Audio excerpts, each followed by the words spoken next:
અંકલેશ્વર જીઆઈડીસીમાં આવેલ Swaminarayan Gurukul public school ખાતે શાળાનો વાર્ષિક ઉત્સવની ભવ્ય ઉજવણી કરવામાં આવી હતી, જે કાર્યક્રમનું આમંત્રિત મહેમાનોના હસ્તે દીપ પ્રાગટ્ય કરી પ્રારંભ કરવામાં આવ્યો હતો।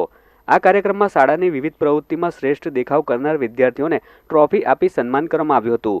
આ કાર્યક્રમમાં શાળાના બાળકોએ વિવિધ સાંસ્કૃતિક કૃતિઓ રજૂ કરી હતી। સદર કાર્યક્રમમાં જિલ્લા કલેક્ટર તુષાર સુમેરા, જય સ્વરૂપ શાસ્ત્રી, કૃષ્ણરૂપ સ્વામી, મામલતદાર કિરણસિંહ રાજપૂત તેમજ વાલીઓ સહિત શાળા પરિવાર ઉપસ્થિત રહ્યો હતો।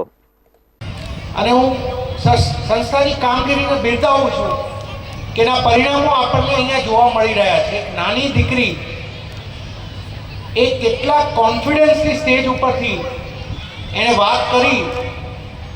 It speaks about the kind of personality development that this school is taking up, and I congratulate parents of that girl and school administration.